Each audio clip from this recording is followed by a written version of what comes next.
आज सदन में जो है वक्फ बोर्ड जो है संशोधन बिल लाया गया, उसको लेकर जो है बहुत सारा हंगामा हुआ सदन के अंदर। तीखा हमला भी बोला गया। वहीं पे देखा गया कि राष्ट्रीय अध्यक्ष जो है समाजवादी पार्टी के अखिलेश यादव ने भी तीखा हमला बोला है और यह कह दिया जो है भारतीय जनता पार्टी को कि वो जो है भारतीय ज़मीन पार्टी अपना नाम रख ले और गारंटी दे कि वो ज़मीन बेचेंगे नहीं। तो हमारी तरफ साथ जो है हरिंदर ताऊ, इनसे बातचीत करेंगे। ताऊ, पहले तो स्वागत है आपका। धन्यवाद आपका और आपके दर्शकों को। ताऊ का राम राम। कोई भी जब बिल लाती है, संशोधन करती है सरकार, विरोध में क्यों खड़े हो जाते हैं? सबसे पहला सवाल यही है। देखिए, अगर गलत बिल लाओगे और देश की जनता के खिलाफ होगा तो विरोध तो करेंगे। और विपक्ष का काम क्या?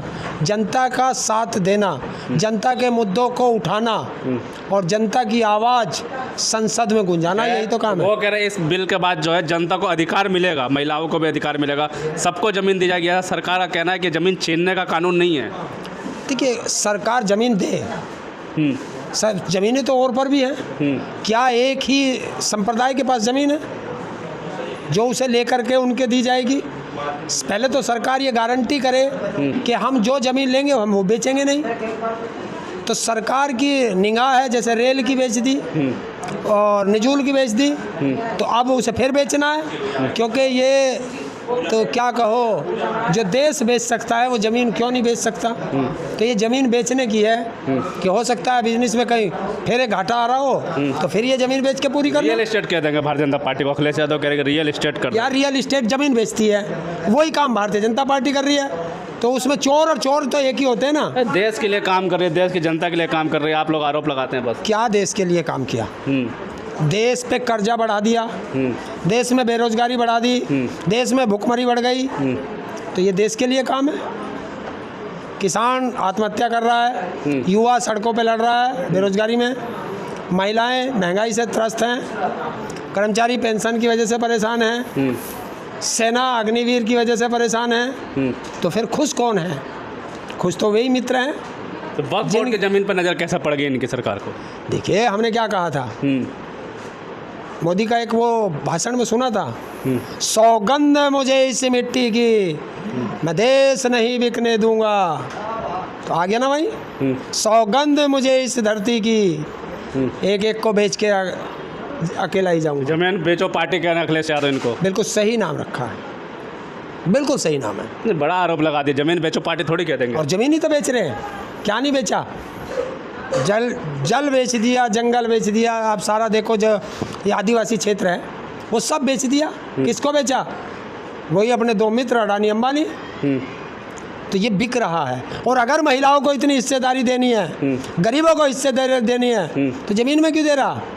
अडानी अंबानी की फैक्ट्री में दे दे, अडानी अंबानी की फैक्ट्री में दे दे, दो पतियों की फैक्ट्रियों में दे दो। क्योंकि ज़मीन में तो किसान ही मरता जा रहा।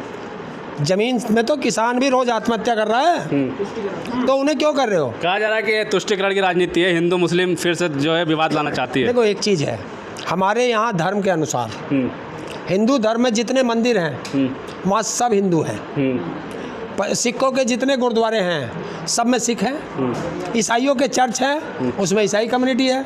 मुस्लिमों की जो अलग अलग मस्जिद हैं या वक्फ बोर्ड है या और भी कोई मुस्लिमों की जो वे हैं धार्मिक संस्थाएं हैं, उसमें मुस्लिम हैं। अब इसी बात से इनको चिढ़ है कि इन मुस्लिमों का कैसे। तो मुझे फिर वही एक गाना याद आता है, मैं उसे उल्टा कर देता हूँ। अच्छा। हाँ, अपनों पे सितम, गैरों पे करम, है ताना सहा, ये जुल्म ना कर। भारत के मुसलमानों को गाली देते हैं और बांग्लादेश की प्रधानमंत्री मुस्लिम को यहाँ सुरक्षा में अपने घर में रखते हैं। और अब ये क्यों रखा गया? ये भी एक वो है, क्यों रखा गया कि भारत की जो डिप्लोमेसी है वो फेल है, कि इनको पता ही नहीं चला। आज कह रहे हैं विदेशी ताकतों का हाथ है, तो फिर हमारा विदेश मंत्री क्या कर रहा था? अजीत डोभाल क्या कर रहा था? कि इन्हें पता ही नहीं चला कि विदेशी साजिश कर रहे हैं हमारे पड़ोसी देश के खिलाफ। मैं विदेशी ने भेजा यहाँ पे शेख हसीना को। मैं ये नहीं कह रहा, शेख हसीना के खिलाफ बांग्लादेश की आवाम है, तभी तो इनको देश छोड़ना पड़ा। अब वहाँ माइनॉरिटी में हिंदू है, तो अब ये ऐसी ऐसी वीडियो फेंक रहे हैं, फेक वीडियो, कि भारत के अंदर आएंगे, देखो हिंदुओं पर कितना अत्याचार मुसलमान कर रहे हैं। तो ये यहाँ के मुसलमान भड़केंगे, हिंदू भड़केंगे, तो वही तो हो रहा। जिसको अपना देश निकाल रहा है, भारत उसे क्यों स्वीकार कर रहा है? लेकिन कंगना तो कह रही यही तो राम राज्य है, यही हिंदू राष्ट्र है, जहाँ जो बाहर के लोग आके मुसलमान भी सुरक्षित है, यही तो मोदी जी के माननीय प्रधानमंत्री के शरणों में सुरक्षित है सब। तो फिर क्यों रोहिंग्या मुसलमान और बांग्लादेशी मुसलमानों का रोज़ गुणगान करते हैं? ये क्यों करते हैं कि हम उन्हें भगा देंगे? तो ये बता दें। तो वक्फ बोर्ड के जो कानून संशोधन हुआ है, क्या इसमें फिर एक बड़ा आंदोलन देखने को मिलेगा? क्योंकि मुस्लिम समाज नहीं चाहता कि ये कानून जो है संशोधन हो इसमें। देखिए, कोई भी देश की कोई जनता नहीं चाहती सिवाय बीजेपी के। भारतीय जमीन पार्टी जो रियल इस्टेट है, इसके अलावा कोई नहीं चाहते, क्योंकि इनको बेचनी है, अपने बीजेपी वालों की दुकान चलानी है। तो उस दुकान चलाने के लिए इनकी निगाह उस ज़मीन पर पड़ गई जो मुस्लिम समुदाय की है। कह रहे हैं कि अब नज़र रखेंगे, डीएम के द्वारा नज़र रखा जाएगा इस कानून के तहत। देखिए, ये नेता बहुत तेज होते हैं। हाँ, स्वयं ना फंसे तो एक अधिकारी को फंसा दिया।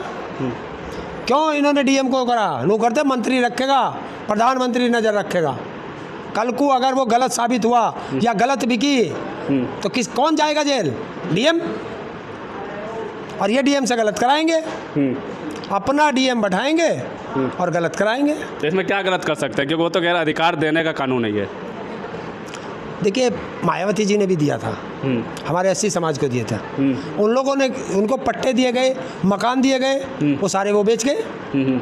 ऐसे ही ये महिलाओं को देंगे और बीजेपी वाले थोड़े पैसों में उनसे खरीद लेंगे और फिर अपनी एक रियल इस्टेट बना के फिर बेच देंगे। देश में एक बड़ा आंदोलन फिर हो सकता है, जैसे CA/NRC का हुआ था, उसी तरीके से वक्फ बोर्ड को बचाने का, वक्फ बोर्ड की ज़मीन बचाने का आंदोलन हो सकता है। देखिए, अगर किसी का हक तुम छीनोगे तो वो तो लड़ेगा, तो है ही, वो तो लड़ेगा। और क्या कर सकता है? क्योंकि अब हिंसात्मक आंदोलन तो कर नहीं सकते, वो तो गलत है। तो अहिंसावादी आंदोलन इस देश में हर नागरिक को अधिकार है करने का। कुछ लोग तो ये भी कह रहे हैं कि हिंदुओं का देश है, हिंदुओं की ज़मीन है, मुस्लिम क्यों आंदोलन करेंगे उसमें?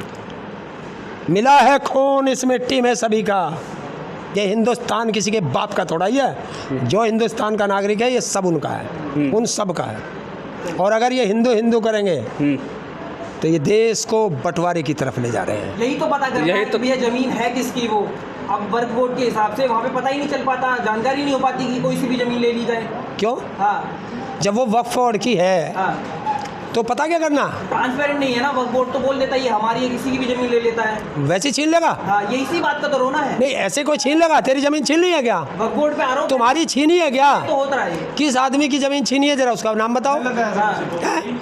भाई, नजूल जो है, ये हमारे मुख्यमंत्री को पता ही नहीं कि ये उर्दू का शब्द है। नहीं, विवाद तो इस पर भी नजूल बोल दिया अखिलेश यादव ने, इस पर विवाद चल रहा हाँ, तो ये नजूल क्या है? क्या है?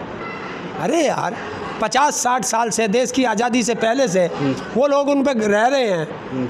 अगर वो नजूल की थी तो उनको बिजली किसने दी? वहाँ पे सड़कें किस विभाग ने बनाई? सीवर किसने दिया? वहाँ पानी किसने दिया? उस विभाग के मंत्री कहाँ हैं? उन पर कार्रवाई क्यों नहीं? सिर्फ उस पर कि गरीब आदमी ने उस पर अपना आशियाना बना लिया और तुमने उसे तोड़ दिया। एक तरफ कह रहे हो कि हम 3 करोड़ घर देंगे और दूसरी तरफ जिन गरीबों के घर बने हुए हैं उनके तोड़ रहे हो। अरे जालिमों, एक सर छुपाने की छत बनाने के लिए गरीबों को की पूरी ज़िंदगी निकल जाती है और उसे ढाने में तुम्हें 2 मिनट लगते हैं। फिर आ गए मुसलमानों के साथ अखिलेश यादव, फिर मुल्ला पार्टी हो गए। देखिए, अब ये शब्द आपको अच्छे नहीं लगते कहते हुए? नहीं, फिर क्या जब देश हिंदुओं के लिए काम कर रही है, बीजेपी पूरे देश के लिए काम कर रही है, तो विरोध करने की क्या जरूरत है? अगर अखिलेश मुस्लिमों का हितैषी है तो इसमें क्या जुर्म है? अखिलेश तो हिंदुओं का भी हितैषी है। आपने सुना नहीं, अखिलेश पीडीए का हितैषी है। और पीडीए में कौन कौन आते हैं? पिछड़ा, दलित, अल्पसंख्यक, आदिवासी। उसमें अगड़े भी हैं, जो कमज़ोर अगड़े हैं वो भी हैं। माता प्रसाद पांडे हैं? अच्छा, दूसरी चीज़, माता प्रसाद पांडे हैं, वो तो ऐसे विपक्ष का नेता बना रखा यहाँ। दूसरी चीज़, अयोध्या, जिस पर पूरे दुनिया की नज़र थी, जर्नल सीट पर ये अखिलेश यादव जी की हिम्मत थी कि उस पर एक SC को टिकट दिया। और वहाँ की जनता का धन्यवाद है अयोध्या वासियों की, फैजाबाद सीट की, कि उन्होंने बता दिया कि नालायकों, मंदिर के नाम पर तुमने हमारे घर तोड़े, हमारा कारोबार तोड़ा, हमारी दुकानें तोड़ी। किसानों ने कहा जालिमो तुमने हमारी ज़मीन छीनी तो हम तुम्हें अयोध्या से बाहर कर देते हैं। ये चलिए है। ठीक है, बिल्कुल। वक्फ बोर्ड के जो संशोधन बिल आया उसके बाद जो है दो पक्षों में फिर बढ़ चुका है देश। विपक्षी पार्टी विरोध कर रही है तो भारतीय जनता पार्टी लोग कह रहे हैं कि ठीक है।